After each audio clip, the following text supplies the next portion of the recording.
माँ बाप, भाई भाई, दोस्त, बॉयफ्रेंड, पति, मतलब हर एज में कोई संभालने वाला मिल जाता है। बट हम तो लड़के हैं, हमें हर किसी का सहारा बनना पड़ता है। दोस्त हो उसके लिए भी सहारा चाहिए, माँ बाप के लिए भी सहारा चाहिए, हर किसी के लिए सहारा बनना पड़ता है। अब बात है उन दिनों की, जब मैं, एक्चुअली क्या था कि मेरा रिसेंटली 1 साल पहले ब्रेकअप हुआ था। अब रिसेंटली जब कहानी शुरू हुई थी उससे 1 साल पहले ब्रेकअप हुआ था। अब ब्रेकअप में टूटा हुआ इंसान दो तरह से बिहेव करता है। या तो कुछ ज़्यादा ही बोलेगा, अपने यहाँ हंसेगा, अपने आप को गम को छुपाएगा। और दूसरा क्या करेगा, एकदम शांत अकेला रहेगा, किसी से किसी कोई मतलब अपना काम किया अपना घर गया। अब मैं था दूसरे ऑप्शन में का, किसी से कोई मतलब नहीं, बिल्कुल शांत अकेले गया, काम किया। और एक्चुअली मैं एक कॉर्पोरेट मजदूर हूँ। अब क्या है कि ऑफिस गया, काम किया, अब घर आ गया। तो एक बार मेरा 1 वीक में मेरा काम थोड़ा कम रह गया था। तो एक्चुअली मेरा वर्किंग 5 डेज का है। तो मेरा सैटरडे को भी जाना पड़ा मुझे ऑफिस। ऑफिस गया तो जल्दी काम ख़त्म किया शाम में, और नीचे जब आया तो एक लड़की खड़ी थी। लेकिन जब भागा भागा आया, मैंने देखा कि मेरी ऑफिस की शटल नहीं है।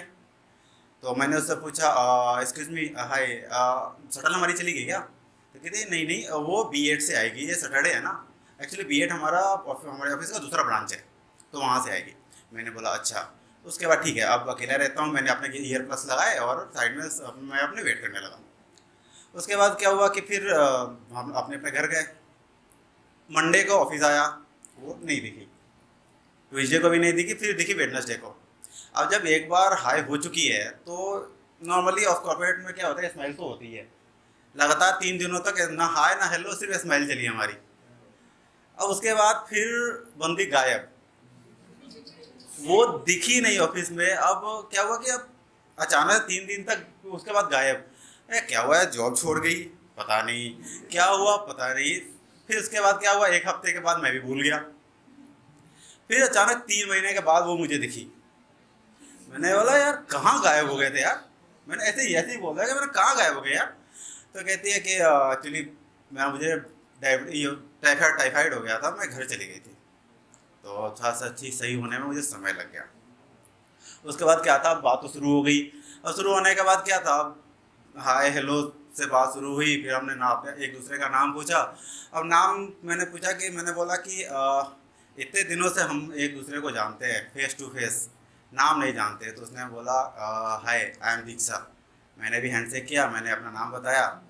उसके बाद से हमारी बात शुरू हुई टीम्स पे। माइक्रोसॉफ्ट टीम्स सब जानते हो कि जो जो कॉर्पोरेट में हुआ।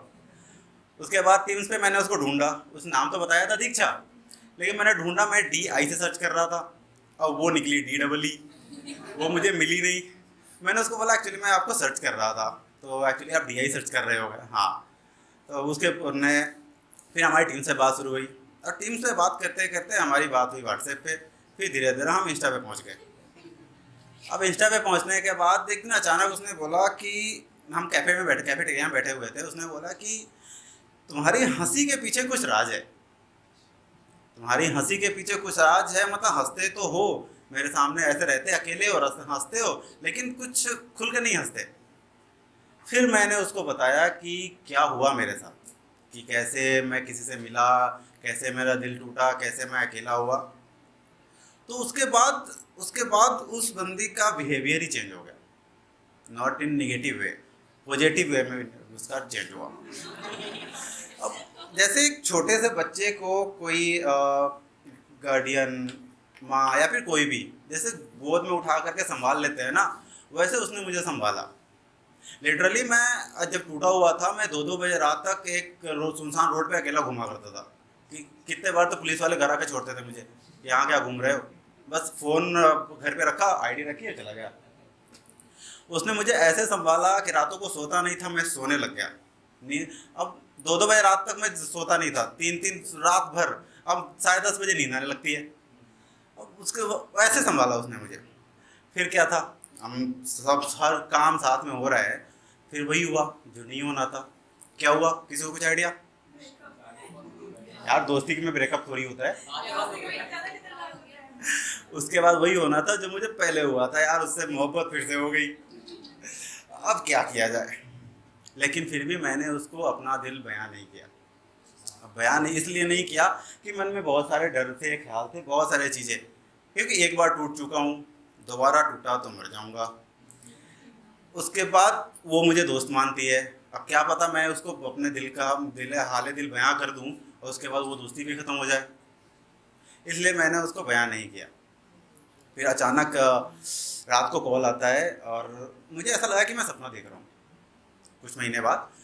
तो और आँख खुल गई मेरी, मैंने देखा कि फ़ोन बज रहा है मेरा, मैंने देखा दीक्षा को, मैंने जल्दी से उठा, हेलो हाय, तूने मुझे कॉल किया इतनी रात को, सब ठीक तो है? तो कह रही है कि सुन मुझे तुमसे बात करनी है। तो मैंने बोला कि हाँ बता, बट ऐसे नहीं, फ़ोन पे नहीं, सामने बात करेंगे। मैंने बोला ठीक है, तो कब मिल रही है बता? तो कल शाम को ऑफिस के बाद मिलते हैं। मैंने बोला ठीक है। ऑफिस के बाद उसने मुझे बोला कि तू कुछ पागल वागल है क्या? मैंने कहा अचानक से क्या होगा कि मैं पागल क्यों ठहरा रही मुझे? तो कहती है कि इतनी सारी बातें तू दिल में दबा के रखता है, क्या सोचता है अपने बारे में? मैंने बोला कौन सी बातें तुझे पता चल गई भाई, मैं कौन सी बातें, अब तो 1 साल होने को है हमारी दोस्ती को, कौन सी बातें मैंने तेरे से छुपा ली? तो उसने बता दिया कि तेरे दिल में ये है। मैंने बोला, मैंने कुछ नहीं बोला, बस वहाँ पर साइलेंट। अब मैं क्या बोलूँ यहाँ पे, अब मैं बोला तभी फंसा, नहीं बोला फिर भी फंसा। लेकिन उसने समझाया कि देख तेरे दिल में जो भी है, मेरे दिल में ऐसा कुछ है नहीं, एज ए बिल्कुल फ्रेंडशिप, मतलब फ्रेश फ्रेंड्स। मैंने बोला ठीक है, तो इसलिए तो मैंने तुझे कुछ बताया नहीं। अब बताया नहीं तो फिर उसने बताया कि ऐसी ऐसी बात है, घर वालों ने मेरा शादी फाइनल हो गई है, रिश्ता तय हो चुका है। तो मैंने पूछा उसके बारे में कि लड़का क्या करता है, जनरली ये सब पूछते हैं, मैंने ये पूछा उसके बारे में। अब पूछने के बाद उसने सब कुछ बताया। उसके बाद क्या होता है ना कि अपने आप से सामने वाला जब बड़ा निकले, मतलब ओहदे से लेकर के पैसे से लेकर के हर चीज़ में, तो सारी चीज़ें ब्लैंक हो जाती है कि अब आगे क्या करें। तो मैंने कुछ ना कहा, बस सुनता चला गया। उसके बाद कुछ टाइम के बाद मैं पता नहीं किस मोड में था, मैं बस सुन रहा हूँ क्या कह रही है, मैं समझ भी नहीं पाया, बस सुने जा रहा था। लगभग 5 मिनट तक वो बोलती रही बोलती रही बोलती रही, मैं सुन। उसके बाद कहती है कि अच्छा चल ठीक है, अब लेकिन हमारी दोस्ती कभी भी कम नहीं होगी, तू कभी भी कॉल कर सकता है मुझे, शादी के बाद भी।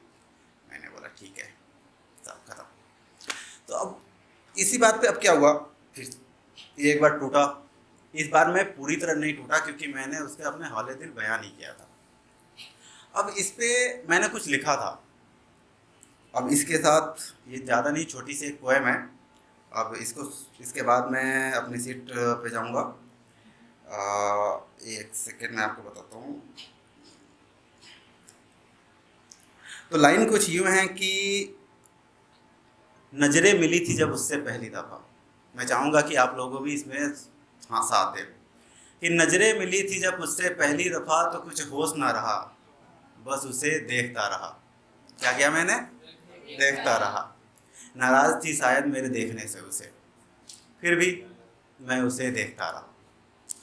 चाहता था करूँ बातें उससे कुछ और बताऊँ अपने बारे में कुछ। दिन ढला, सूरज ढला और वो चली गई, हिम्मत ना हुई उस रोज और मैं बस उसे देखता रहा। किस्मत अच्छी थी शायद, उससे फिर से मुलाकात हो गई, थोड़ी ही सही उससे बात जो हो गई। खुशी मिली और जगे दिल के अरमान मेरे, वो मुस्कुरा कर चली गई और मैं बस उसे देखता रहा। इश्क था उसके दिल में भी, इश्क था उसके दिल में भी, सिर्फ मेरे दिल में ही नहीं। सुकून मुझे न था तो रह सकी मेरे बिन वो भी नहीं। इजहारे मोहब्बत किया मैंने, इजहारे मोहब्बत किया मैंने तो इकरारे इश्क उसे भी था। अब हक था मुझे उसे देखने का, तो मैं बस उसे देखता रहा। घर वालों ने ना कर दी उसे मेरे लिए, घर वालों ने ना कर दी उसे मेरे लिए। वो लड़ती रही अकेले बस मेरे लिए, करती रही मिन्नतें कोशिश करने को मुझसे भी, और मैंने कुछ न किया, बस उसे देखता रहा। और आ गया वो दिन जब हमारी आखिरी मुलाकात थी, और आ गया वो दिन जब हमारी आखिरी मुलाकात थी। रो रहा था आसमां शायद हमारे इश्क में कुछ बात थी। मिले और लग के रोए गले एक दूसरे के सबके सामने, कौन क्या सोचेगा इसकी भी ना थी परवाह। लौट कर घर आया तो क्या हुआ ऐसा दोस्तों ने पूछा। लौट कर घर आया तो क्या हुआ ऐसा दोस्तों ने पूछा। मैंने कहा वो मेरे नज़रों के सामने अपने घर वालों के साथ चली गई और मैं बस उसे देखता रहा। Thank you so much everyone.